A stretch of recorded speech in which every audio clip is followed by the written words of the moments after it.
Hello YouTube friends, welcome to the last homely garden on this, the shortest day of the year. We're at the Winter Solstice today, 21st of December, and it's a beautiful day now, the sun's shining, but this day is going to be very, very short indeed. And there's a couple of things I want to do before it gets dark. It's really, really cold today, even though it's quite sunny. It's something like 4 degrees Celsius, which is something like this Fahrenheit. And so one of the jobs I want to do involves my goose, Eileen. Now, Eileen, for those of you who've been here a while, will know that she is a goose I've had for maybe 8-9 years now, something like that, 8 years maybe, something like that. Geese live a long time. So she and I rub along together very nicely. But she is quite fierce. Two things about the goose. She's very, very fierce. So when I have my family visiting or anybody calling by the garden, she'll attack them. But also, she's incredibly messy. I mean, she's just eats grass. It goes in as grass and comes out as grass, sort of in poof form. And so, to that end, I got my friend Ant, to build me a big fence along the side of the garden here, and she mostly lives in there. But when I'm not expecting any family visitors or anybody to call by, I let her out, and so that she can go down to the pond. And so she's been living in the pond now for about a week or so. Just to say that, you know, if you're new here, or even if you're not, I live in the most beautiful place. I live in paradise, but I do live beside a road, so you will hear the road going past every now and then. The goose then, she's been out and about, and I've got my big broom here that I brush the poo away from my back door, because she loves to sleep on my back door and peck on it at all hours of the day and night to say hello. But then she does leave all her beautiful deposits on there. So I've got my broom, and one of the things I like to do is go around in the morning and sweep all her offerings away. She doesn't attack me. I mean, she would if she was feeling like it. Occasionally when I'm feeding her, she'll peck me. But is that affection? No, probably not. But one of the things that the goose has done was really annoying me. You may remember that I put a lovely coir edging onto the side of the pond where the black liner was showing, and the idea being that that would grow into the grass there, and we could plant aquatic plants into it. Well, this is where the goose gets in and out of the pond, and so she's completely wrecked that, which has annoyed me very much. So I'm going to go now while it's still light, and I'm going to remedy that, and I'm going to sweep up after her. There's nobody expected here now for a while, so she can stay out. That's not a problem.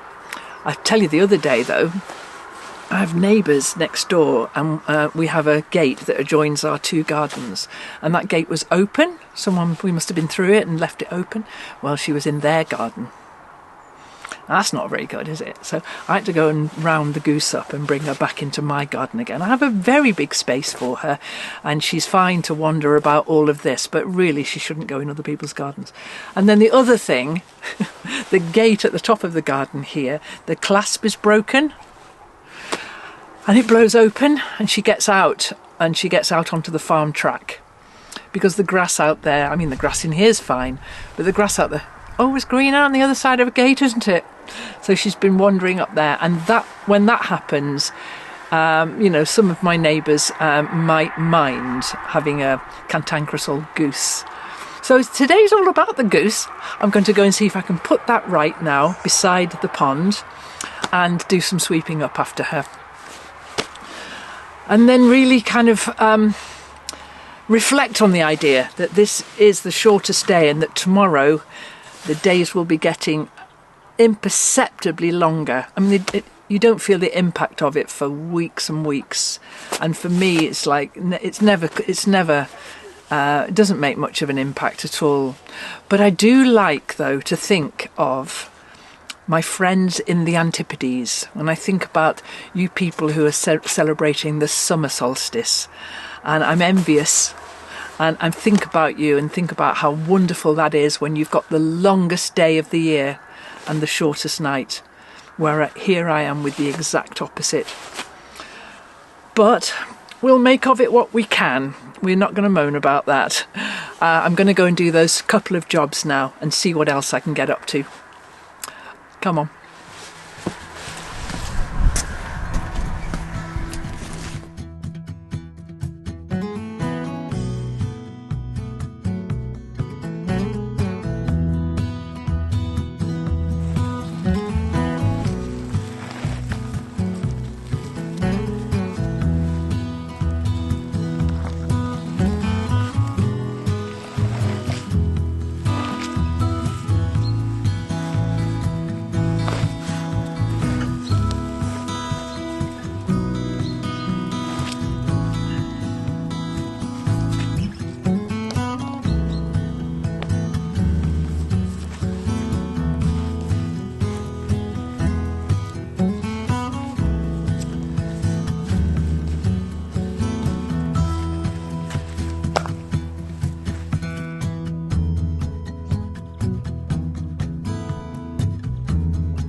So I collected a few willow twigs, and I got some dogwood as well. This is beautiful red dogwood from up in the top garden, and that's where the goose is just now.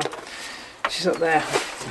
And I've got some holly, and I remember looking at this holly about a week ago, and it's completely covered in red berries, but there's not a one to be found now, which is a shame for my little Christmas wreath, which is what I'm about to make, but very nice for the birds who must have eaten them. So I'm going to make just a small wreath of greenery to hang on my cabin door. Very simply, I'll just put those there. I'm just going to twist this willow. It's very easy to twist. A lot of building kind of structural stuff happens with willow. Okay, so just bend these round, make myself a ring.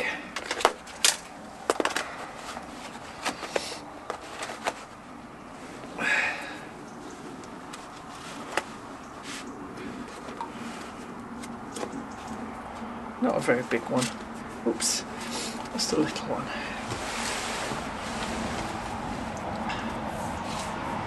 Yeah, I've just been up to the house to get some wire for this and a few other bits and pieces, and the goose is up there in the top garden. All the gates are open. She'll find her way around if she wants to. And now I've anchored that coir matting, and I've put a lot of these pegs in.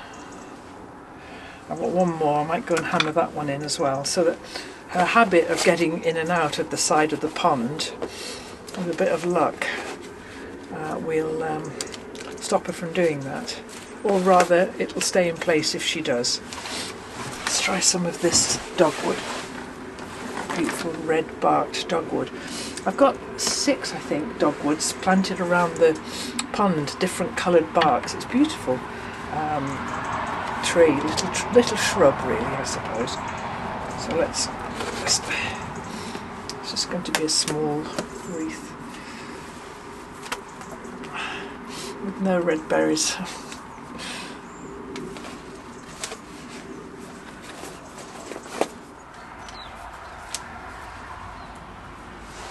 Looks nice.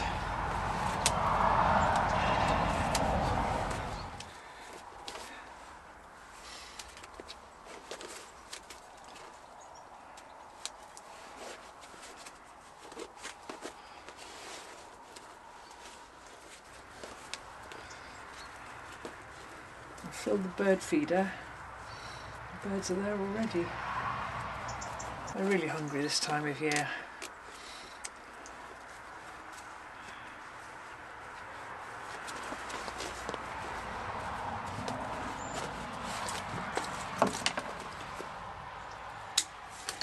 Okay, so that's big enough for what I want. It needs to be little. It's just a symbolic thing, isn't it? And then I've got some ivy and some holly and a few bits of evergreen and whatever else I could find when I was wandering around. So there's my ring, and let's work out how we're going to do this. Put my gloves back on again for this prickly, I think. I remember Anna and I once making a Christmas wreath, and it was really nice to do that with her. It's a few years ago now, and we went round like I have just now and gathered loads of greenery.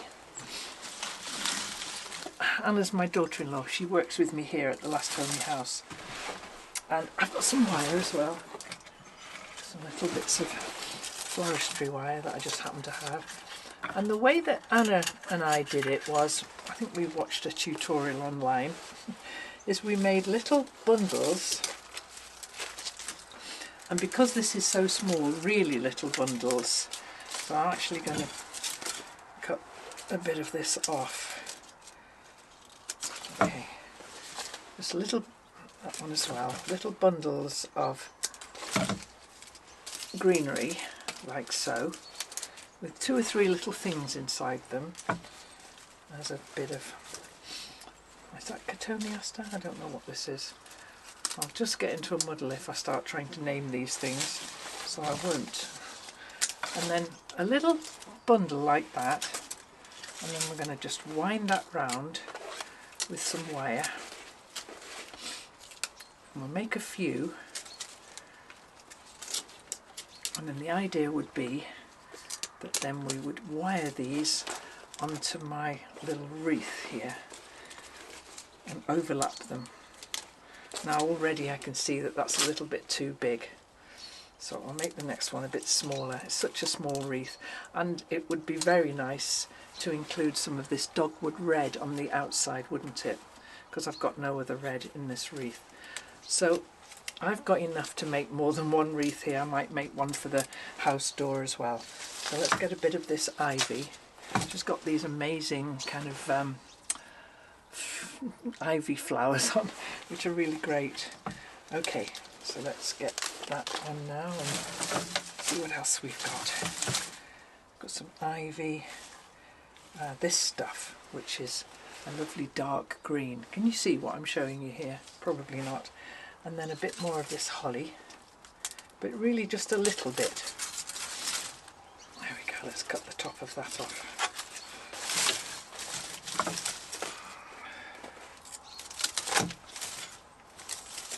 There we are, like that. And then maybe on the back of that one we'll have some of this lovely evergreen here. Just like that. And we'll make that one into a bundle. Yeah, that's nice. So I'll keep doing this, and I'll show you how it looks when I've got it finished. I'm going to hang it on the cabin door.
a little bit of holly.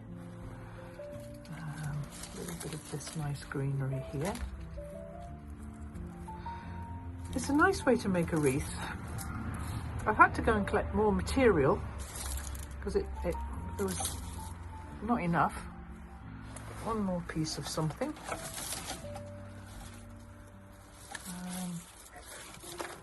This holly is very nice. It's really small leaves. I just found that when I went up to the house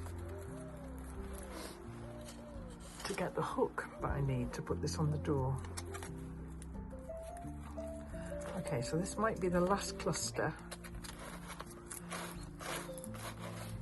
here.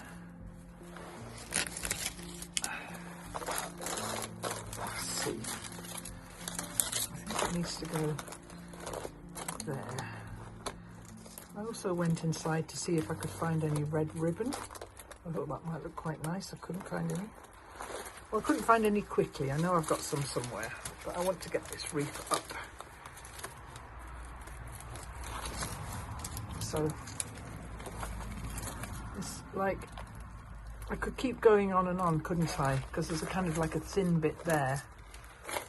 But I think we'll call that good. Yes, we will. You can carry on tweaking endlessly, can't you? I'll just cut that holly leaf off there. Okay, so in this pocket, I think, in this pocket, I've still got some acorns, because this is the pocket I've got acorns in all my coat pockets, and I would plant acorns wherever I went. I've got 2 or 3 left from that acorn planting video that we did a while ago. I've got this little hook now. I'm going to put the hook in the door of the cabin and then have a final look at how that looks for a hastily put together wreath. I think that's all right. It's a bit thicker here than that. Never mind. It's just for me. Okay, I'm going to put it in the door of the cabin now.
Twist of wire at the top to hang it from.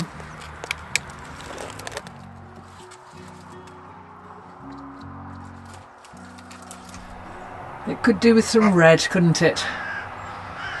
Never mind. Clear all of this lot up now.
The sun's really low in the sky, It's 3:35 in the evening and the sun's about to set. And it won't rise again until 8:30 tomorrow. And the goose is wondering what I'm doing sitting down here talking to myself. She's fine. She hasn't noticed that I've altered her launch pad, so let's hope that stays like it is. But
so on the shortest day of the year, this was 5 o'clock in the evening, pitch dark.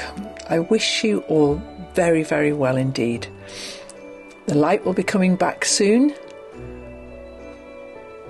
The days will be getting longer, at least for us in the Northern Hemisphere. And so whatever you're doing, I want to thank you very much indeed for being here, for supporting me here on the Lost Homely Garden. I don't post to this channel very often, so please put your notifications on when you subscribe, and then you won't miss the next time I post to the garden channel. But I'll see you back here soon, and very, very happy solstice to all of you.